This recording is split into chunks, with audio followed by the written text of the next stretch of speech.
혹시 이런 생각해 보신 적 있으신가요? 왜 나이가 들수록 마음이 편치 않을까요? 젊을 때는 몰랐는데 지금은 왜 이렇게 허전할까요? 가족도 있고 돈도 있는데 왜 행복하지 않을까요? 많은 분들이 나이가 들면서 이런 질문을 하십니다. 몸은 예전 같지 않고 자식들은 바쁘고 친구들은 하나둘 떠나가고 그러면서 마음 한구석에 쓸쓸함이 자리 잡죠. 그런데 여러분, 놀라운 사실이 있습니다. 이런 고민들을 2500년 전에 이미 꿰뚫어 보신 분이 계십니다. 바로 석가모니 부처님입니다. 부처님은 왕자로 태어나 모든 것을 가졌지만 그 안에서 진정한 행복을 찾지 못하셨습니다. 그래서 궁전을 떠나 6년간 고행하며 인생의 고통을 어떻게 끝낼 수 있을까를 고민하셨죠. 그리고 마침내 보리수나무 아래에서 깨달음을 얻으셨습니다. 오늘은 그 깨달음의 핵심, 부처님의 가르침을 여러분께 쉽고 따뜻하게 풀어드리겠습니다. 마음이 편안해지는 시간이 되실 겁니다. 자, 그럼 시작해 볼까요? 부처님께서 가장 먼저 말씀하신 것은 바로 인생에는 고통이 있다는 것입니다. 이것을 사성제, 즉 네 가지 거룩한 진리라고 부릅니다. 부처님은 솔직하게 말씀하셨습니다. 인생은 괴롭다. 태어날 때도 고통스럽고 살면서도 고통스럽고 늙고 병들고 죽는 것도 고통입니다. 사랑하는 사람과 헤어지는 것도 고통이고 싫은 사람을 만나는 것도 고통이고 원하는 것을 얻지 못하는 것도 고통입니다. 여러분도 공감하시죠? 젊었을 때는 몰랐는데 나이 들면서 무릎이 아프고 허리가 아프고 기억력이 떨어지고 자식들은 말 안 듣고 친구들은 하나둘 세상을 떠나고 외로움이 밀려옵니다. 부처님은 이것을 회피하지 않고 그래, 인생은 원래 그래라고 인정하셨습니다. 그럼 왜 우리는 고통스러울까요? 부처님은 그 원인을 딱 하나로 지목하셨습니다. 바로 욕심입니다. 불교 용어로는 집착이라고 합니다. 더 오래 살고 싶다. 더 건강하고 싶다. 자식들이 나를 더 사랑해줬으면 좋겠다. 돈이 더 많았으면 좋겠다. 이런 바람들이 우리를 괴롭게 만듭니다. 왜냐하면 세상은 내 뜻대로 되지 않기 때문이죠. 나이는 계속 들고 몸은 약해지고 자식들은 제 인생 살기 바쁘고 돈은 아무리 모아도 부족한 것 같고 이 간극, 이 괴리가 바로 고통의 원인입니다. 그렇다면 해결책은 무엇일까요? 부처님은 이렇게 말씀하셨습니다. 욕심을 내려놓으면 고통도 사라진다. 더 건강해야 해. 가 아니라 지금 이 몸 그대로 괜찮아. 자식들이 나를 더 챙겨야 해. 가 아니라 자식들도 자기 인생이 있어. 더 많이 가져야 해. 가 아니라 지금 가진 것만으로도 충분해. 이렇게 마음을 바꾸면 고통이 줄어듭니다. 이건 체념이 아닙니다. 지혜로운 수용입니다. 그리고 부처님은 마지막으로 이렇게 말씀하셨습니다. 고통을 없애는 구체적인 길이 있다. 그게 바로 팔정도다. 팔정도는 부처님이 제시하신 실천적인 생활 지침입니다. 어렵지 않습니다. 시니어분들이 오히려 더 잘 실천하실 수 있는 내용들입니다. 첫 번째는 정견, 바른 견해입니다. 세상을 있는 그대로 보는 것입니다. 자식이 나를 안 챙기는 게 아니라 바쁜 거야. 내 몸이 늙은 게 아니라 자연스러운 거야. 저 사람이 나쁜 게 아니라 사정이 있는 거야. 이렇게 편견 없이 있는 그대로 보는 눈을 갖는 것입니다. 두 번째는 정사유, 바른 생각입니다. 탐욕, 미움, 원망을 내려놓는 것입니다. 왜 나만 이렇게 아플까? 가 아니라 다들 나이 들면 그래. 저 사람 때문에 내가 화났어.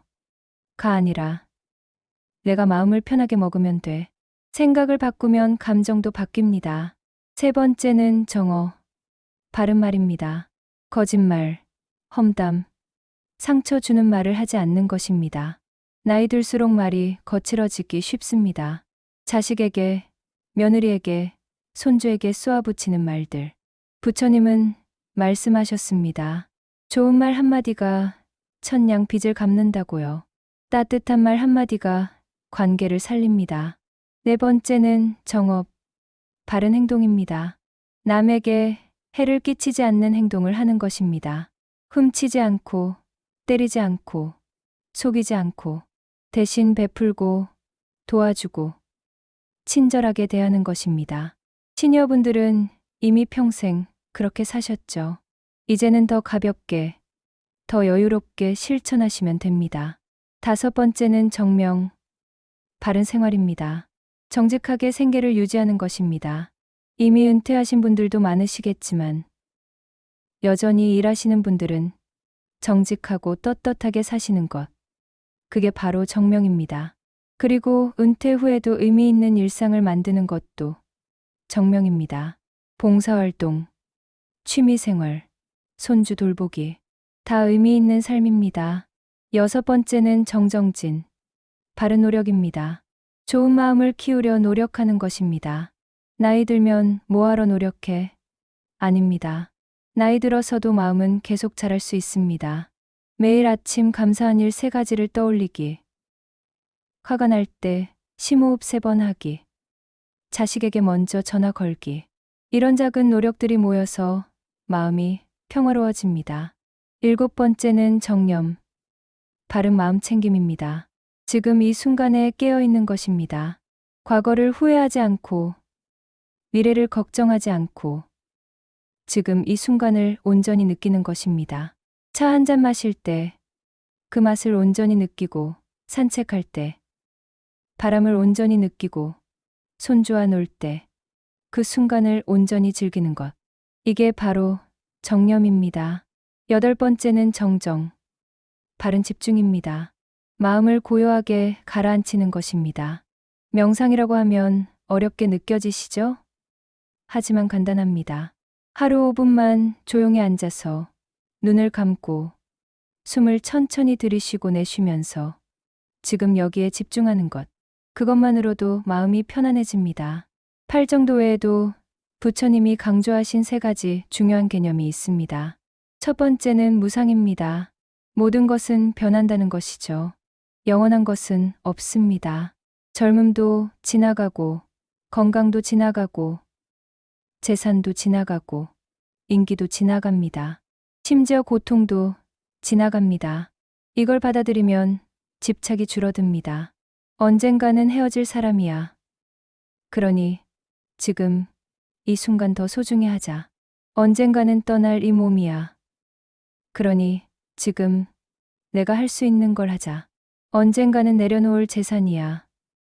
그러니 좋은 곳에 쓰자. 이렇게 생각하면 마음이 가벼워집니다. 두 번째는 무아입니다. 영원한 나는 없다는 것이죠. 이건 조금 어려운 개념입니다. 부처님은 말씀하셨습니다. 영원히 변하지 않는 나라는 건 없다고요. 우리 몸도 계속 변하고, 생각도 계속 변하고, 감정도 계속 변합니다. 심지어 세포도 매일 새로 생기고 죽습니다. 그럼 뭐가 나을까요? 부처님은 말씀하셨습니다. 나라는 건 그저 여러 요소들이 잠시 모여 있는 것일 뿐이다. 이걸 이해하면 나를 지켜야 해. 내 자존심이 상했어. 같은 집착에서 자유로워집니다. 세 번째는 연기입니다. 모든 것은 서로 연결되어 있다는 것이죠. 모든 일은 원인과 조건이 있어서 생깁니다. 자식이 말을 안 듣는 것도, 내가 화가 나는 것도, 몸이 아픈 것도 다 원인이 있습니다. 그리고 모든 것은 서로 연결되어 있습니다.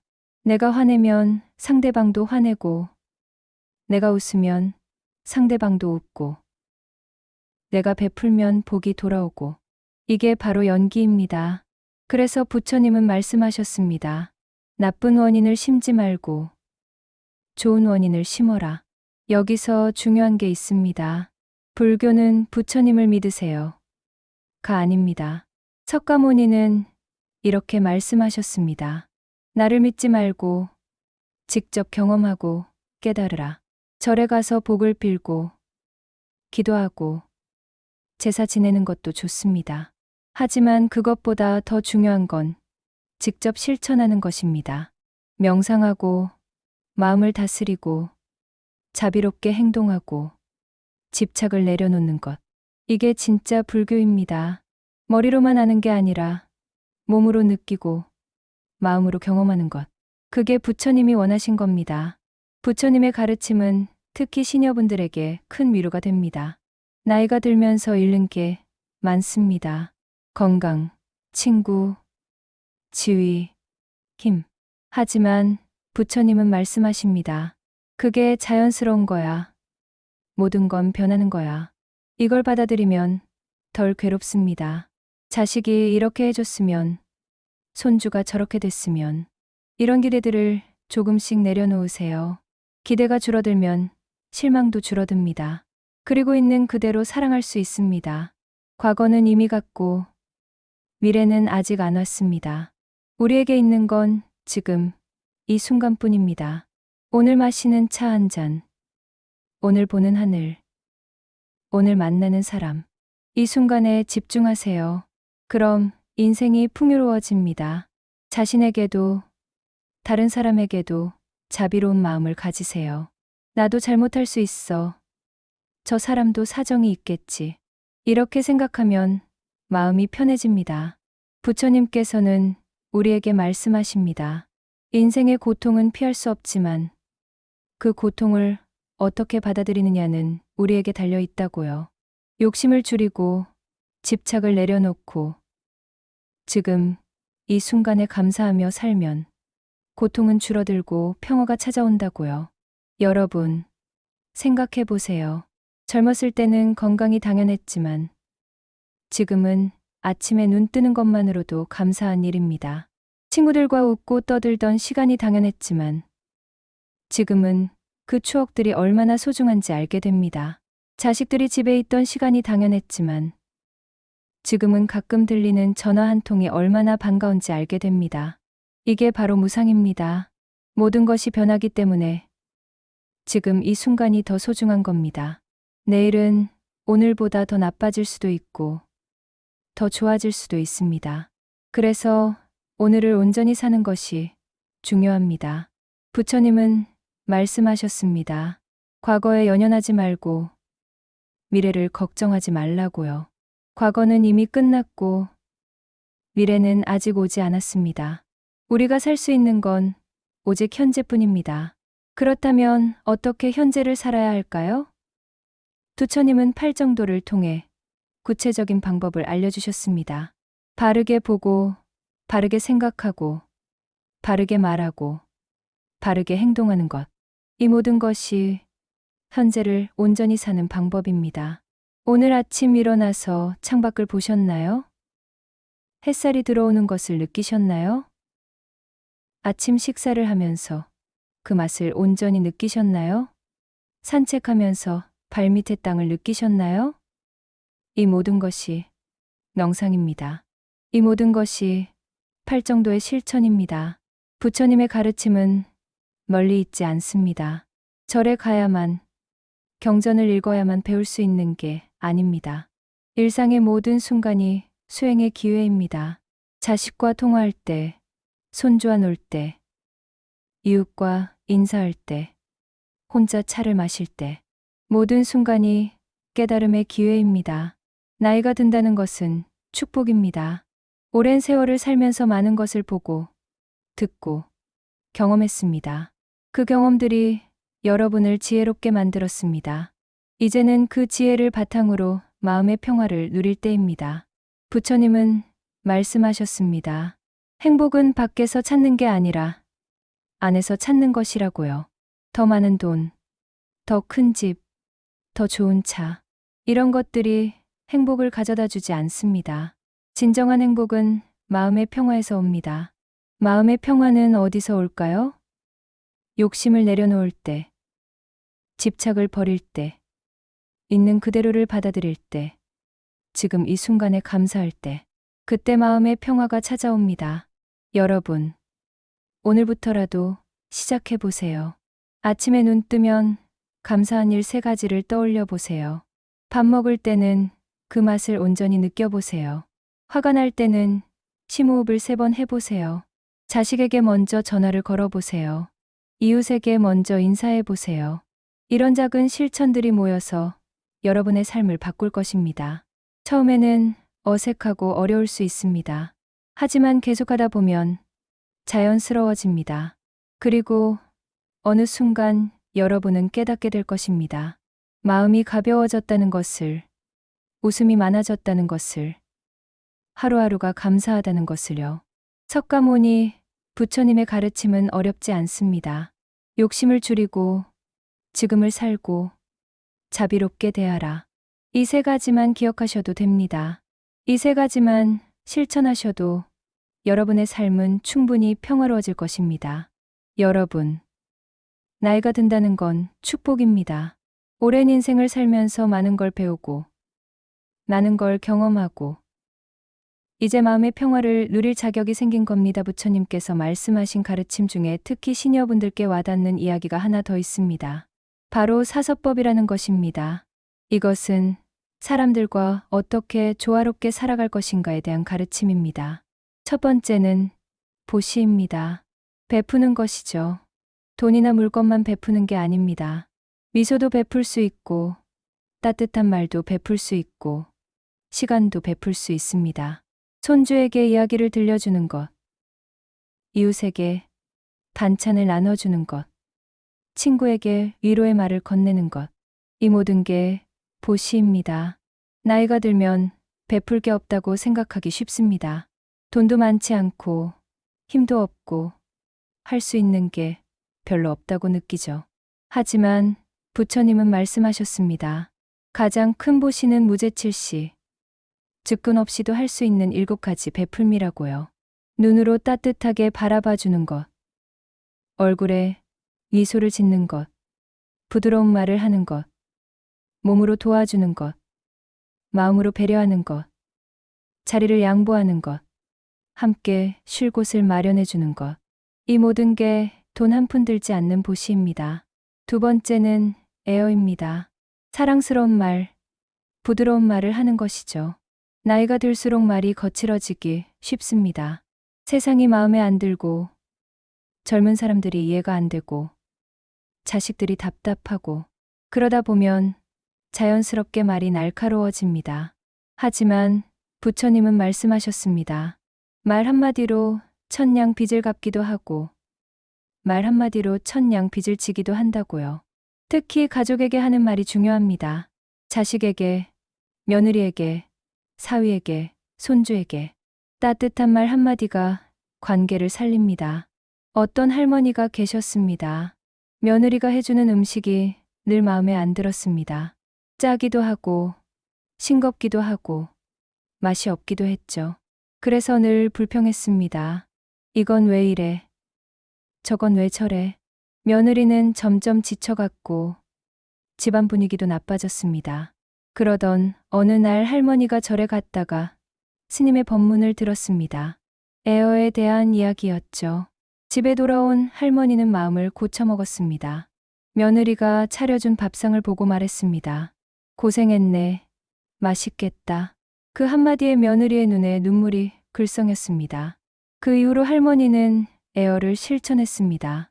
작은 일에도 고맙다고 말하고 칭찬하고 격려했습니다.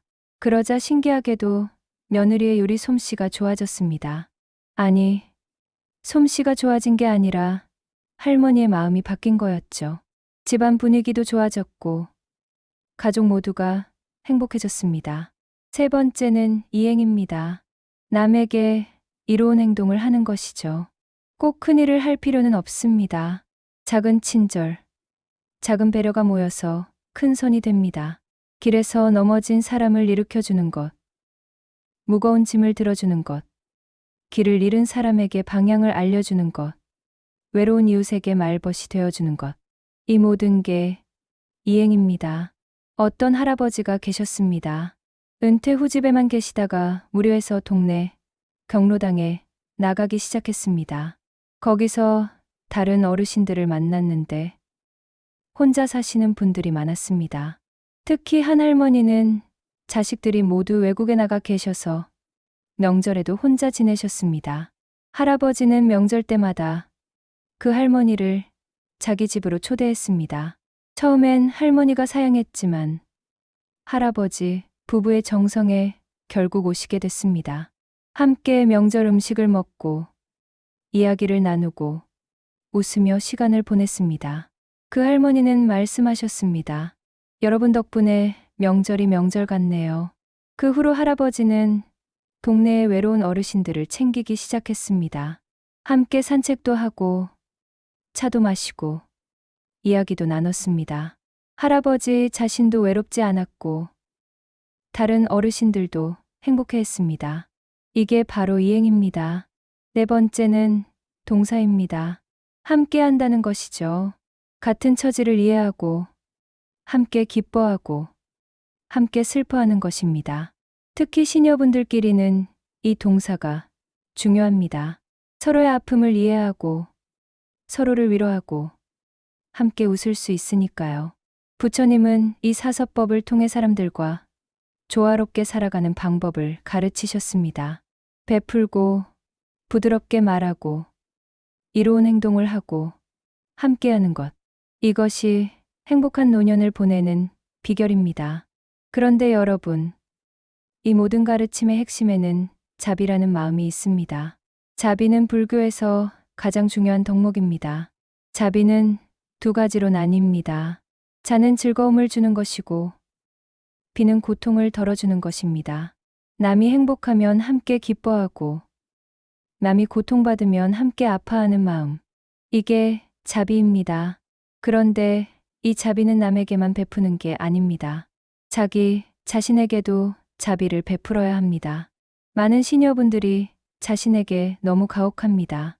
몸이 예전 같지 않다고 자책하고 기억력이 떨어진다고 한심해하고 자식에게 짐이 된다고 미안해합니다.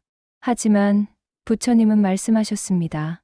자기 자신을 사랑하지 못하면 남도 제대로 사랑할 수 없다고요. 늙는다는 것은 자연스러운 일입니다. 몸이 약해지는 것도, 기억력이 떨어지는 것도, 힘이 없어지는 것도 다 자연스러운 일입니다. 이것을 받아들이고 지금의 나를 사랑하는 것. 이게 자기 자신에게 베푸는 자비입니다. 아침에 일어나서 거울을 보세요. 그리고 자신에게 말해보세요. 오늘도 잘 살아냈구나.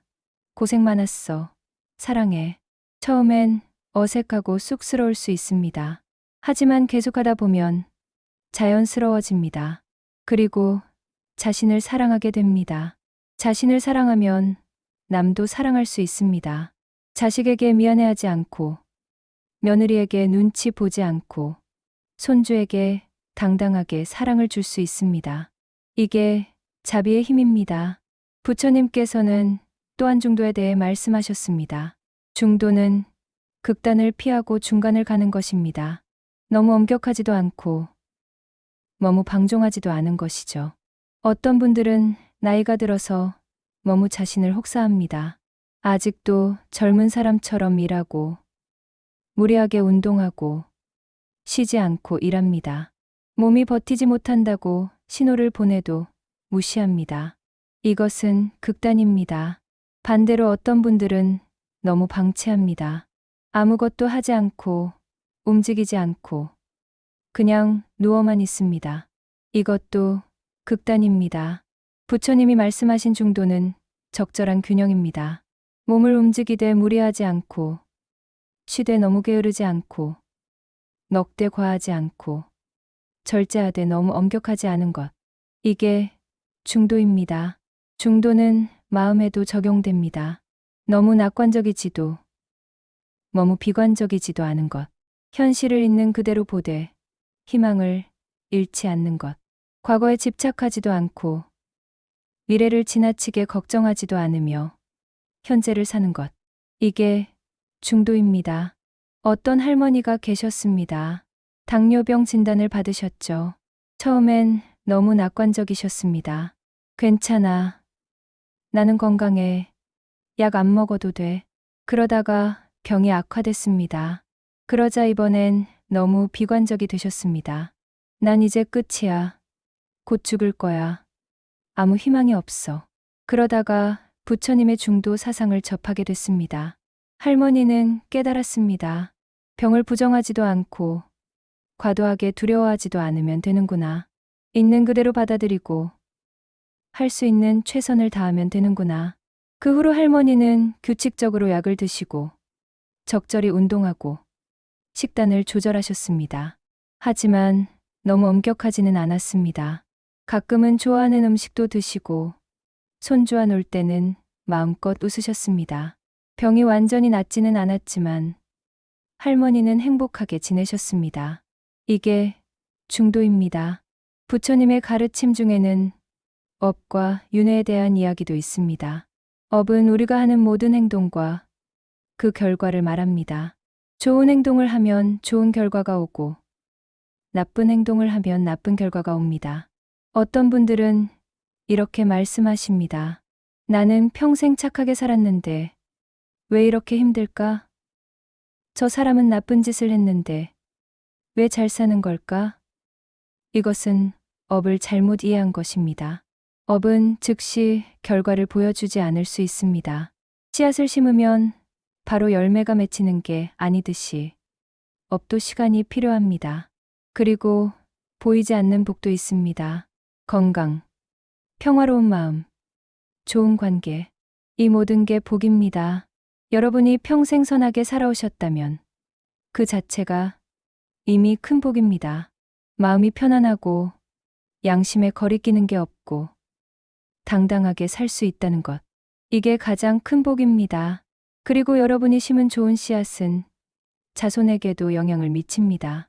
부모가 선하게 살면 자식도 그것을 배웁니다. 할머니, 할아버지가 이웃에게 친절하면 손주도 그것을 봅니다. 이것이 업의 전달입니다. 윤회는 다시 태어남을 말합니다. 불교에서는 죽음이 끝이 아니라고 말합니다. 우리는 죽어서 다시 태어나고 또 죽고 또 태어나기를 반복한다고 합니다. 이 윤회의 고리에서 벗어나는 것이 멸반, 즉 완전한 평화입니다. 죽음을 두려워하지 마세요. 죽음은 끝이 아니라 새로운 시작입니다. 마치 옷을 갈아입듯이 우리는 낡은 몸을 벗고 새로운 몸으로 갈아입는 것입니다. 물론 다시 태어난다는 것을 믿기 어려울 수도 있습니다. 그렇다면 이렇게 생각해 보세요. 우리가 죽으면 몸은 흙으로 돌아가고 그 흙에서 나무가 자라고 그 나무에서 열매가 열리고 그 열매를 누군가가 먹습니다. 이렇게 우리는 자연의 일부가 되어 계속 순환합니다. 그리고 우리가 남긴 사랑, 우리가 한 좋은 일, 우리가 가르친 지혜, 이 모든 것은 사람들의 마음속에 남아서 계속 이어집니다. 이것도 일종의 윤회입니다. 부처님께서는 사무량심에 대해서도 말씀하셨습니다. 이것은 네 가지 한없는 마음입니다. 자, 비, 히, 사입니다. 자는 자애입니다. 남에게 즐거움을 주고 싶은 마음입니다. 누군가가 행복하기를 바라는 마음이죠. 손주가 건강하게 자라기를, 자식이 행복하기를, 이웃이 평안하기를, 이런 바람이 자애입니다. 비는 연민입니다. 남의 고통을 함께 아파하는 마음입니다. 누군가가 아프면 내일처럼 가슴이 아프고 누군가가 슬프면 함께 눈물을 흘리는 마음이죠. 이게 연민입니다. 희는 기쁨입니다. 남이 잘 되는 것을 진심으로 기뻐하는 마음입니다. 시기하지 않고 질투하지 않고 진심으로 축하하는 마음이죠. 이웃이 복권에 당첨되면 함께 기뻐하고 친구의 자식이 좋은 직장에 취직하면 내일처럼 기뻐하는 마음입니다. 사는 평정입니다. 평온하고 차분한 마음입니다. 좋은 일에도 너무 들뜨지 않고 나쁜 일에도 너무 낙담하지 않는 마음이죠. 마음의 균형을 유지하는 것입니다. 이 네 가지 마음을 키우면 인생이 풍요로워집니다. 남을 사랑하는 마음, 남의 아픔을 함께하는 마음, 남의 기쁨을 함께 나누는 마음, 평온한 마음, 이것이 부처님이 가르치신 마음입니다. 어떤 할아버지가 계셨습니다. 평생 성공한 사업가로 살아오셨죠. 돈도 많이 벌었고 명예도 얻었습니다. 하지만 은퇴 후 공허함을 느꼈습니다. 이제 뭘 하며 살아야 할까? 그러던 중 절에 가서 부처님의 가르침을 듣게 됐습니다. 사무량심에 대한 법문이었죠. 할아버지는 깨달았습니다. 이제는 베풀며 살아야겠다. 할아버지는 장학재단을 만들어 어려운 학생들을 도왔습니다. 복지관에서 봉사활동도 시작했습니다. 외로운 어르신들의 말벗이 되어주고 무료 급식을 나르고 청소도 도왔습니다. 처음엔 몸이 힘들었습니다. 하지만 계속하다 보니 마음이 편안해졌습니다. 누군가를 돕는다는 것, 누군가에게 필요한 사람이 된다는 것이 이렇게 행복한 일인지 몰랐습니다. 할아버지는 말씀하셨습니다. 내가 평생 벌었던 돈보다 지금 베푸는 이 시간이 더 가치 있다고요. 부처님의 가르침은 이렇게 실천할 때 빛을 발합니다. 머리로만 아는 것이 아니라 몸으로 행동할 때 진정한 깨달음이 옵니다. 여러분, 지금까지 부처님의 가르침을 함께 나눴습니다. 사성제, 팔정도, 무상, 우화, 연기, 사서법, 자비, 중도, 업과 윤회, 사무량심. 많은 이야기를 했지만 결국 핵심은 하나입니다. 고통을 줄이고 평화를 얻는 것. 그 방법은 욕심을 내려놓고 지금을 살고 자비롭게 대하는 것입니다. 나이가 든다는 것은 두려운 일이 아닙니다. 오히려 축복입니다. 긴 인생을 살면서 많은 것을 배웠고 이제는 그 지혜로 평화롭게 살 수 있으니까요. 부처님의 가르침이 여러분의 동반자가 되어주길 바랍니다. 힘들 때는 부처님의 말씀을 떠올리세요. 모든 것은 변한다. 이것도 지나갈 것이다. 외로울 때는 자비를 실천하세요. 누군가에게 따뜻한 말을 건네고 미소를 보내세요. 화가 날 때는 심호흡을 하고 바른 생각을 하세요. 매일 아침 눈 뜨면 감사하세요. 오늘 하루를 살 수 있다는 것에, 숨을 쉴 수 있다는 것에, 사랑하는 사람이 있다는 것에, 매일 밤 잠들기 전에는 하루를 돌아보세요. 잘한 일, 감사한 일, 내일 더 잘할 일. 이렇게 하루하루를 살아가다 보면 어느새 마음이 평화로워져 있을 것입니다. 그것이 부처님이 원하신 것이고 여러분이 누릴 자격이 있는 것입니다. 부처님의 가르침 중에는 오온에 대한 이야기도 있습니다. 오온은 우리를 이루는 5가지 요소를 말합니다. 색, 수, 상, 행, 식입니다. 색은 우리의 몸입니다. 눈에 보이고 만져지는 물질적인 부분이죠. 수는 느낌입니다. 좋다, 나쁘다, 괴롭다, 즐겁다. 이런 감각들입니다. 상은 생각입니다. 이것은 무엇이다.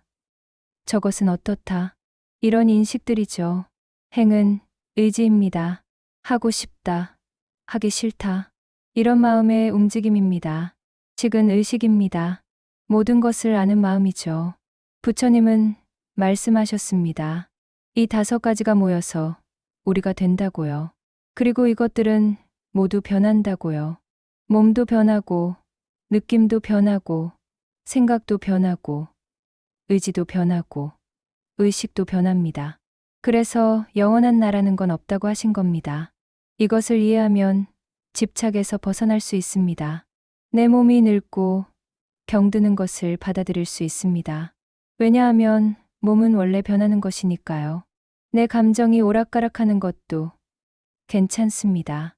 왜냐하면 느낌은 원래 변하는 것이니까요. 어떤 할머니가 계셨습니다. 요즘 자꾸 깜빡깜빡 하셨습니다. 아까 뭘 하려고 했는지, 아침에 뭘 먹었는지, 손주 이름도 가끔 헷갈리셨습니다. 할머니는 두려웠습니다. 나침에 오는 거 아니야? 이제 끝이야? 그러다가 오온에 대한 이야기를 들었습니다. 의식도 변한다는 것. 그것이 자연스러운 것이라는 것을요. 할머니는 조금 마음이 놓였습니다. 그래. 나이가 들면 이럴 수 있지. 이것도 자연스러운 거야. 할머니는 깜빡거리는 것을 너무 심각하게 받아들이지 않기로 했습니다. 대신 메모를 하고 달력을 보고 가족에게 도움을 청했습니다. 그리고 여전히 할 수 있는 일들에 집중했습니다. 요리도 하고 청소도 하고 손주와 놀아주기도 했습니다. 오온을 이해한다는 것은 변화를 받아들인다는 것입니다. 저항하지 않고 자연스럽게 흘러가는 것입니다. 부처님께서는 12연기라는 것도 말씀하셨습니다. 이것은 고통이 어떻게 생기는지를 설명하는 12단계입니다. 무명, 행, 식, 명색, 유깁, 촉, 수, 애, 취, 유, 생, 노사로 이어집니다. 조금 복잡하게 들리지만 간단하게 설명하면 이렇습니다. 무지에서 시작해서 결국 늙음과 죽음이라는 고통에 이른다는 것입니다. 그리고 이 사슬의 어느 한 고리를 끊으면 고통도 사라진다는 것입니다. 가장 중요한 것은 무명, 즉 무지를 없애는 것입니다. 세상을 있는 그대로 보지 못하고 착각하고 집착하는 것. 이것이 모든 고통의 시작입니다. 이 무지를 지혜로 바꾸면 고통이 사라집니다. 어떤 할아버지가 계셨습니다. 평생 자식들을 위해 살았습니다. 돈을 벌어서 공부시키고 집도 사주고 결혼도 시켜주었습니다. 할아버지는 생각했습니다. 이렇게 해주면 자식들이 나를 잘 모실 거야. 하지만 자식들은 바빴습니다. 각자 자기 삶을 살기에 바빴죠. 명절에도 오래 못 있고 전화도 가끔 하고 할아버지는 대부분 혼자 지냈습니다.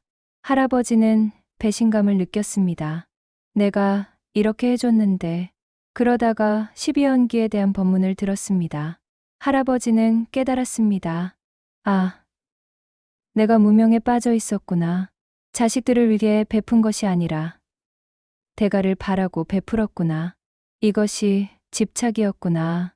할아버지는 마음을 바꿨습니다. 자식들에게 기대하는 것을 내려놓았습니다. 대신 자식들이 행복하기를 바랐습니다. 가끔 오는 것만으로도 감사했고 전화 한 통만으로도 기뻤습니다. 그러자 신기하게도 자식들이 더 자주 오게 됐습니다. 할아버지의 변화를 느낀 거죠. 이것이 12연기를 이해하는 것입니다. 내 고통이 어디서 왔는지 알고 그 원인을 없애는 것입니다. 부처님의 가르침에는 사념처라는 수행법도 있습니다. 이것은 내 가지를 관찰하는 명상입니다. 몸, 느낌, 마음, 법을 관찰하는 것이죠. 첫 번째는 신념처, 몸을 관찰하는 것입니다. 호흡을 지켜보고 몸의 움직임을 느끼고 몸의 변화를 알아차리는 것입니다. 지금 이 순간 내 몸이 어떤지 느끼는 것이죠. 앉아서 숨을 쉬어보세요. 숨이 들어오는 것을 느끼고 숨이 나가는 것을 느끼세요. 배가 올라갔다 내려갔다 하는 것을 관찰하세요. 아무 생각 없이 그냥 호흡만 지켜보세요. 이것만으로도 마음이 고요해집니다. 두 번째는 수념처, 느낌을 관찰하는 것입니다. 지금 내가 어떤 느낌인지 알아차리는 것입니다. 기쁜가, 슬픈가, 화난가, 평온한가. 그냥 관찰만 하는 겁니다. 판단하지 않고, 바꾸려 하지 않고, 그냥 지켜보는 거죠. 무릎이 아프다면, 아, 지금 무릎이 아프구나, 라고 알아차립니다. 아프지 말아야 하는데, 라고 생각하지 않습니다. 그냥 아픔을 느끼는 겁니다. 신기하게도 이렇게 관찰하면 아픔이 조금 덜해집니다. 세 번째는 심념처, 마음을 관찰하는 것입니다. 지금 내 마음이 어떤 상태인지 보는 겁니다. 산만한가, 집중되었는가, 평온한가, 불안한가. 마음의 상태를 지켜보는 거죠.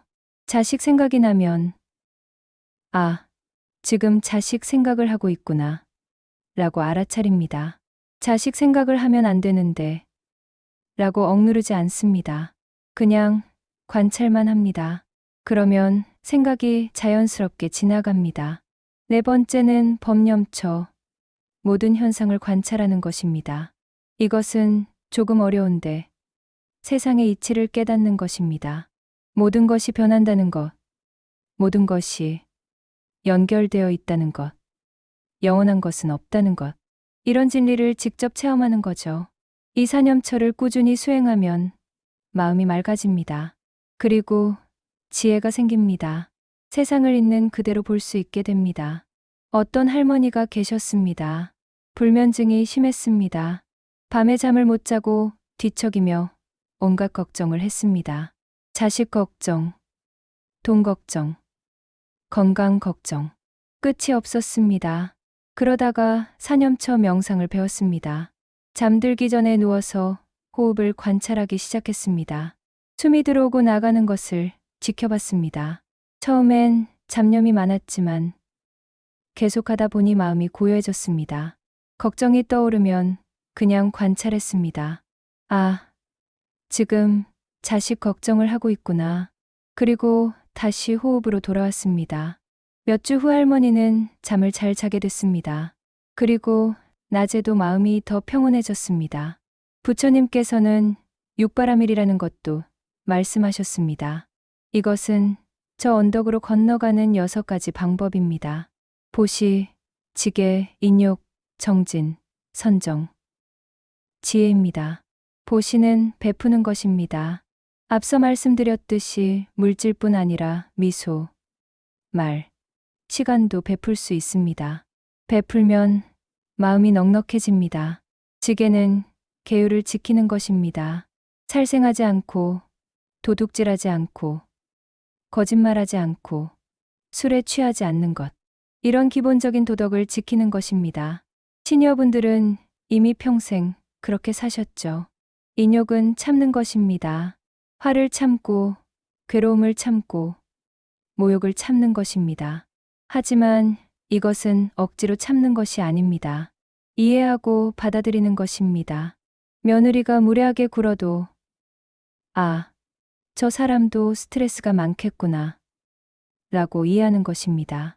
몸이 아파도 이것도 자연스러운 거야 라고 받아들이는 것입니다. 이것이 진정한 인욕입니다. 정진은 노력하는 것입니다. 좋은 마음을 키우고 나쁜 마음을 버리려고 노력하는 것입니다. 매일 조금씩 꾸준히 노력하는 것입니다. 선정은 마음을 고요하게 하는 것입니다. 명상하고 집중하고 평온을 유지하는 것입니다. 지혜는 세상을 바르게 아는 것입니다. 무상을 깨닫고 무아를 이해하고 연기를 아는 것입니다. 이것이 가장 중요합니다. 이 6가지를 실천하면 고통의 바다를 건너 평화의 언덕에 도달할 수 있습니다. 물론 하루아침에 되는 것은 아닙니다. 평생에 걸쳐 조금씩 나아가는 것입니다. 어떤 할아버지가 계셨습니다. 평생 화를 잘 내셨습니다. 성격이 급하고 참을성이 없었죠. 그러다 보니 가족들과도 자주 싸우고 친구들과도 멀어졌습니다. 은퇴 후 할아버지는 외로웠습니다. 그리고 깨달았습니다. 내가 잘못 살았구나. 그래서 육바라밀을 공부하기 시작했습니다. 특히 인욕을 집중적으로 수행했습니다. 처음엔 어려웠습니다. 화가 날 때마다 심호흡을 하고 참으려고 노력했습니다. 하지만 억지로 참는 것 같아서 마음이 편치 않았습니다. 그러다가 깨달았습니다. 참는 게 아니라 이해해야 한다는 것을요. 사람들이 왜 그렇게 행동하는지 그들의 입장에서 생각해 보기 시작했습니다. 그러자 화가 덜 났습니다. 몇 년이 지나자 할아버지는 많이 변했습니다. 성격이 부드러워지고 웃음이 많아졌습니다. 가족들이 놀라워했고 친구들도 다시 가까워졌습니다. 할아버지는 말씀하셨습니다. 이제야 인생을 제대로 사는 것 같다고요. 부처님의 가르침 중에는 사섭사라는 것도 있습니다. 이것은 4가지 섭수법, 즉 사람들을 이끄는 4가지 방법입니다. 보시섭, 애어섭, 이행섭, 동사섭입니다. 보시섭은 베풀어서 사람들을 이끄는 것입니다. 물질을 주거나 도움을 주거나 지혜를 나누는 것입니다. 사람들은 베푸는 사람을 따릅니다. 애어섭은 부드러운 말로 사람들을 이끄는 것입니다. 따뜻하게, 친절하게, 존중하며 말하는 것입니다. 사람들은 말을 잘하는 사람을 따릅니다. 이행섭은 이로운 행동으로 사람들을 이끄는 것입니다. 솔선수범하고 모범을 보이고 실천하는 것입니다. 사람들은 행동하는 사람을 따릅니다. 동사섭은 함께하며 사람들을 이끄는 것입니다. 같은 눈높이에서, 같은 처지에서 공감하며 함께하는 것입니다. 사람들은 자신을 이해하는 사람을 따릅니다. 시니어분들은 인생의 선배입니다. 손주들에게, 젊은 사람들에게 많은 것을 가르쳐 줄 수 있습니다. 하지만 강요해서는 안 됩니다. 이 사섭사의 방법으로 자연스럽게 이끌어야 합니다. 손주에게 용돈을 주고 따뜻하게 말하고 모범을 보이고 손주의 눈높이에서 함께 놀아주세요. 그러면 손주는 자연스럽게 할머니, 할아버지를 따르고 배우게 됩니다. 젊은 사람들에게도 마찬가지입니다. 꼰대처럼 훈계하지 말고 베풀고 따뜻하게 말하고 모범을 보이고 이해하려 노력하세요. 그러면 그들도 존중하고 따르게 됩니다. 부처님께서는 칠각지라는 것도 말씀하셨습니다. 이것은 깨달음에 이르는 7가지 요소입니다.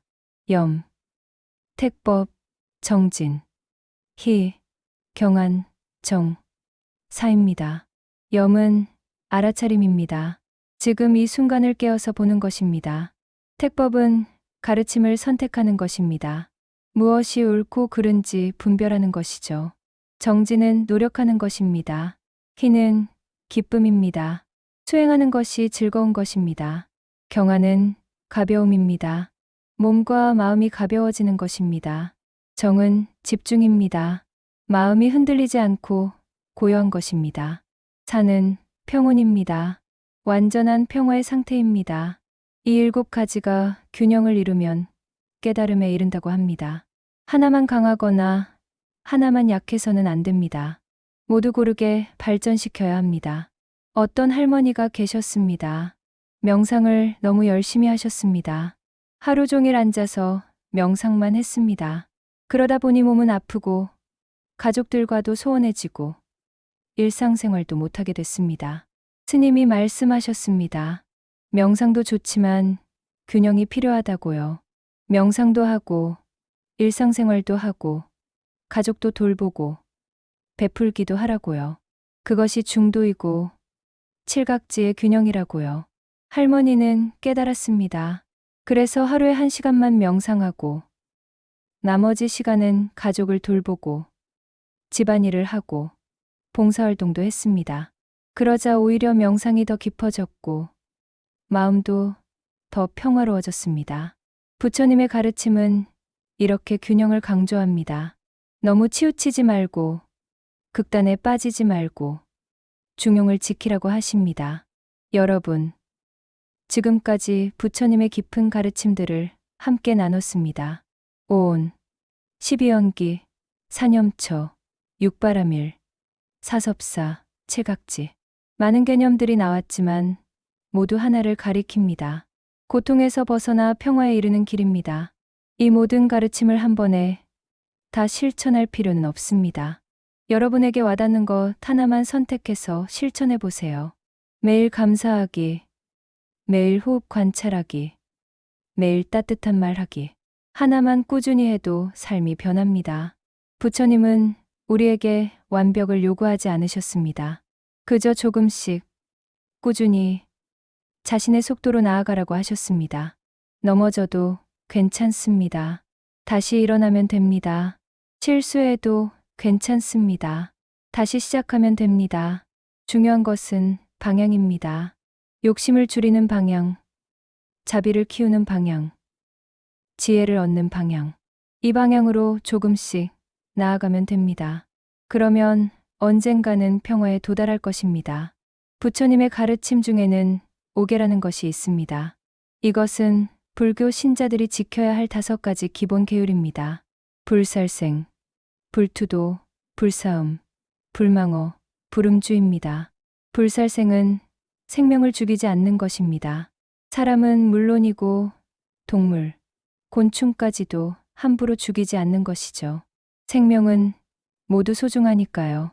모기가 날아와도 가능하면 쫓아내고 개미가 기어가도 피해서 걷는 것. 이것이 불살생입니다. 하지만 현실적으로 완벽하게 지키기는 어렵습니다. 고기를 먹기도 하고 해충을 잡기도 해야 하니까요. 그래서 중요한 것은 마음입니다. 불필요하게 생명을 해치지 않으려는 마음. 모든 생명을 존중하는 마음을 갖는 것입니다. 불투도는 남의 것을 훔치지 않는 것입니다. 물건뿐 아니라 시간, 명예, 공로도 훔치지 않는 것입니다. 남의 공을 가로채거나 남의 아이디어를 빼앗거나 남의 시간을 함부로 쓰지 않는 것입니다. 시니어분들은 대부분 이것을 잘 지키고 계십니다. 평생 정직하게 사셨으니까요. 다만 가끔 손주의 장난감을 허락 없이 버리거나 자식의 물건을 마음대로 쓰는 경우가 있습니다. 이것도 넓은 의미에서는 불투도에 어긋날 수 있습니다. 작은 것이라도 주인의 허락을 구하는 것이 좋습니다. 불사음은 음행을 하지 않는 것입니다. 부부가 아닌 사람과 성적인 관계를 맺지 않는 것이죠. 시니어분들에게는 크게 해당되지 않을 수 있지만 중요한 것은 정절과 존중입니다. 배우자를 존중하고 다른 사람의 가정을 해치지 않는 것입니다. 불망언은 거짓말을 하지 않는 것입니다. 이것이 가장 어려울 수 있습니다. 큰 거짓말은 안 해도 작은 거짓말은 자주 하니까요.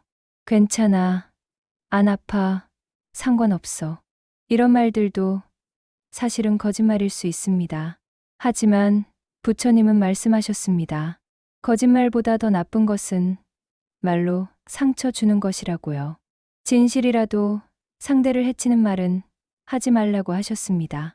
그래서 지혜로운 말이 필요합니다. 진실하되 상처 주지 않고 정직하되 따뜻한 말입니다. 불음주는 술을 마시지 않는 것입니다. 술에 취하면 판단력이 흐려지고 다른 계율을 어기기 쉬우니까요. 하지만 이것도 융통성 있게 해석할 수 있습니다. 완전히 금주할 필요는 없지만 과음하지 않고 취하지 않는 정도면 됩니다. 어떤 할아버지가 계셨습니다. 평생 술을 좋아하셨습니다. 매일 저녁 소주 한 병씩 드셨죠. 건강도 나빠지고 가족들과도 자주 다투게 됐습니다. 그러던 중 옥에 대해 듣게 됐습니다. 할아버지는 술을 완전히 끊지는 못했습니다. 하지만 줄이기로 했습니다. 매일에서 일주일에 2번으로, 한 병에서 반 병으로 조금씩 줄여나갔습니다. 그러자 건강도 좋아지고 가족 관계도 개선됐습니다. 부처님은 완벽을 요구하지 않으셨습니다. 조금씩 나아지려는 노력, 그것만으로도 충분합니다. 부처님의 가르침 중에는 사무예라는 것도 있습니다. 이것은 4가지 막힘없는 지혜입니다. 법무의 해, 의무의 해, 사무의 해, 변무의 해입니다. 법무의 해는 가르침을 막힘없이 아는 지혜입니다. 의무의 해는 가르침의 뜻을 막힘없이 아는 지혜입니다. 사무의 해는 여러 언어로 막힘없이 말하는 지혜입니다. 변무의 해는 막힘없이 설명하는 지혜입니다. 이것은 주로 스님들이나 수행자들에게 필요한 것이지만 시니어분들에게도 의미가 있습니다. 손주들에게, 젊은 사람들에게 인생의 지혜를 전할 때 필요한 것이니까요. 할머니, 할아버지들은 인생의 보물 같은 지혜를 갖고 계십니다. 오랜 세월을 살면서 배운 것들, 경험한 것들, 이것을 다음 세대에 전해주는 것이 중요합니다. 하지만 어떻게 전하느냐가 중요합니다. 꼰대처럼 강요하면 안 됩니다. 손주의 언어로, 손주의 눈높이에서 재미있게, 부드럽게 전해야 합니다. 그것이 사무예의 정신입니다. 어떤 할머니가 계셨습니다. 손주에게 예의범절을 가르치고 싶었습니다. 하지만 손주는 듣지 않았습니다. 옛날 얘기는 재미없다고, 지금은 그렇게 안 한다고 했습니다. 할머니는 방법을 바꿨습니다. 훈계하는 대신 이야기를 들려주기 시작했습니다. 할머니가 어렸을 때의 재미있는 일, 할아버지와의 사랑 이야기, 힘들었던 시절을 이겨낸 이야기. 손주는 귀를 기울였습니다. 그 이야기 속에 자연스럽게 인생의 지혜가 담겨 있었습니다. 정직의 중요성, 인내의 가치, 가족의 소중함. 손주는 모르는 사이에 많은 것을 배웠습니다. 이것이 지혜로운 전달입니다. 부처님께서는 사막에 대해서도 말씀하셨습니다. 계, 정, 해입니다. 이것은 수행의 세 가지 기둥입니다. 계는 계율입니다. 올바른 행동을 하는 것입니다. 정은 선정입니다. 마음을 고요하게 하는 것입니다. 해는 지혜입니다. 세상을 바르게 하는 것입니다. 이 세 가지는 순서대로 발전합니다. 먼저 계율을 지켜 행동을 바르게 하면 마음에 후회나 불안이 없어집니다. 그러면 마음이 고요해지기 쉽습니다. 마음이 고요해지면 사물을 명확하게 볼 수 있습니다. 그래서 지혜가 생깁니다. 반대로 계율을 어기면 마음이 불안하고, 마음이 불안하면 집중할 수 없고, 집중할 수 없으면 지혜가 생기지 않습니다. 그래서 계, 정, 해는 함께 가야 합니다. 시니어분들은 이미 평생 계율을 지키며 사셨습니다. 이제는 정과 해를 키울 때입니다. 명상을 통해 마음을 고요하게 하고 그 고요함 속에서 인생의 지혜를 깨달으세요. 어떤 할아버지가 계셨습니다. 평생 바쁘게 사셨습니다. 일하고 돈 벌고 가족 먹여 살리느라 쉴 틈이 없었습니다.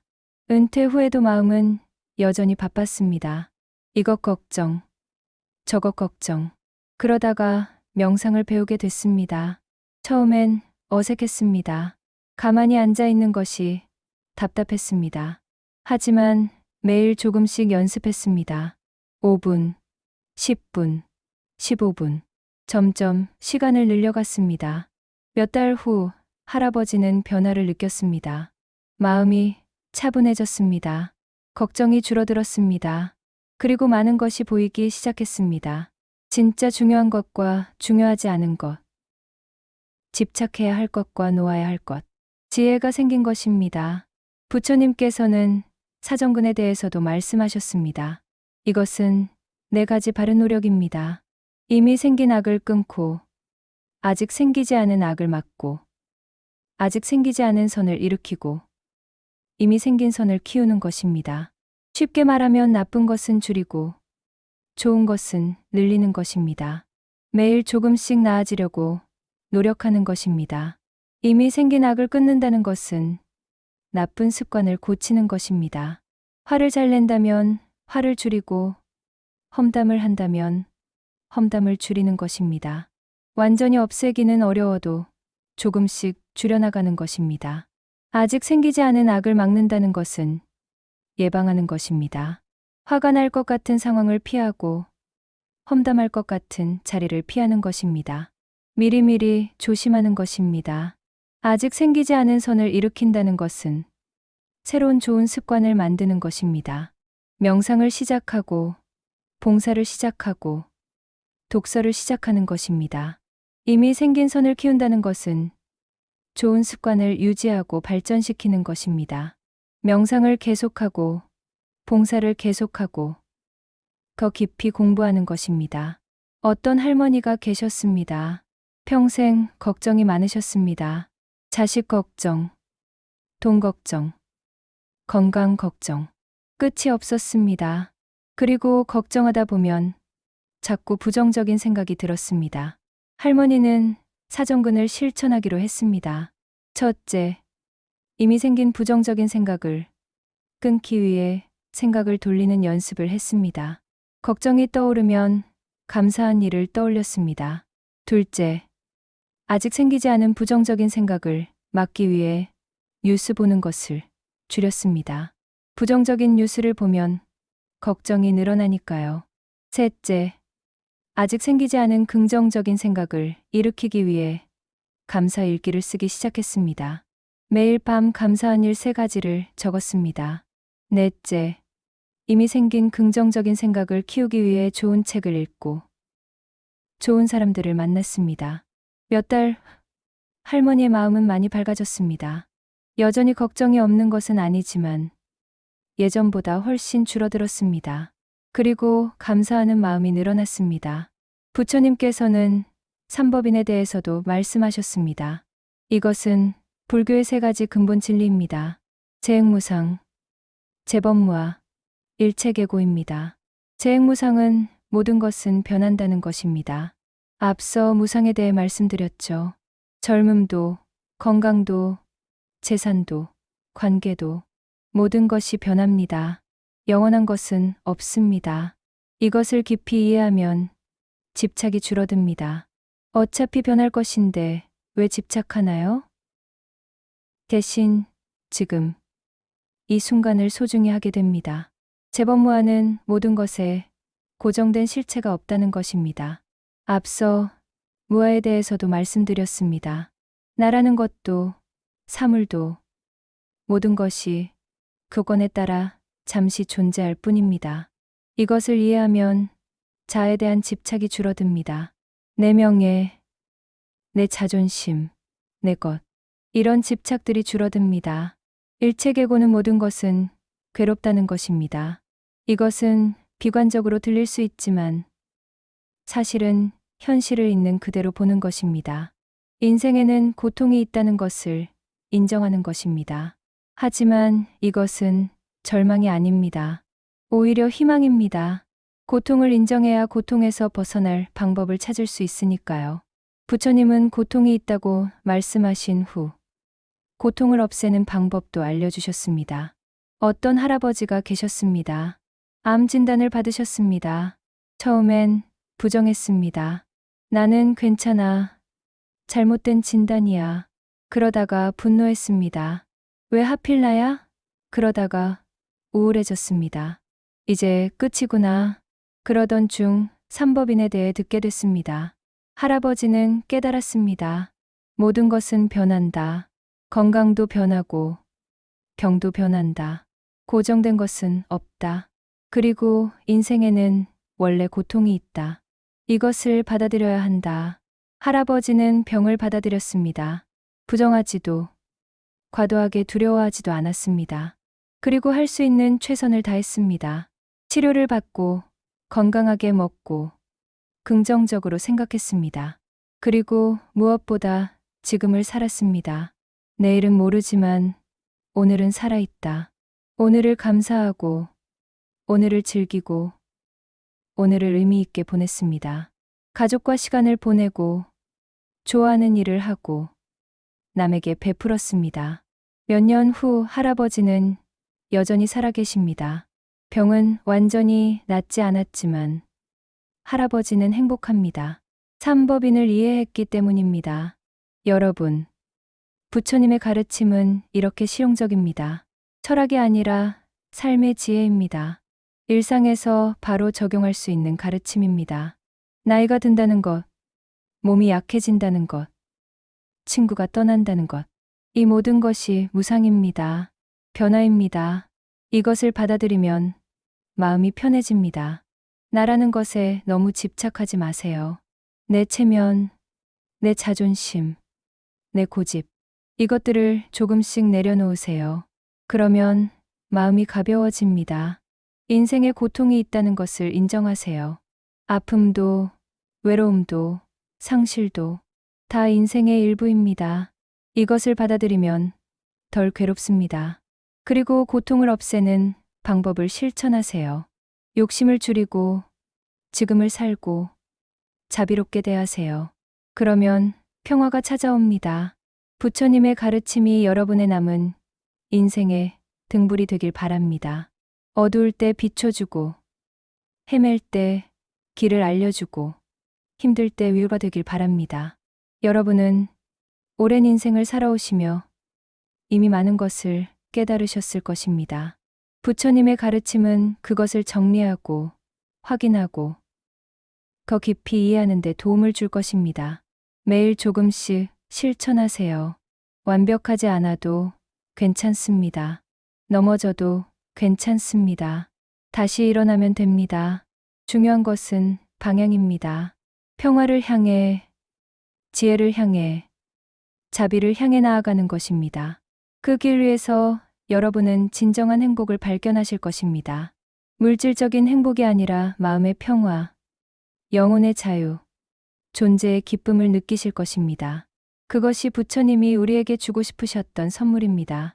부처님의 가르침이 여러분의 남은 인생을 더 편안하고, 더 행복하고, 더 의미 있게 만들어 주길 바랍니다. 오늘 이 이야기가 마음에 와닿으셨다면 좋아요 버튼으로 응원해 주세요. 그리고 구독 버튼을 눌러주시면 앞으로도 마음이 편안해지는 이야기들을 계속 전해드리겠습니다. 여러분의 노년이 평화롭고 따뜻하길 바랍니다. 감사합니다.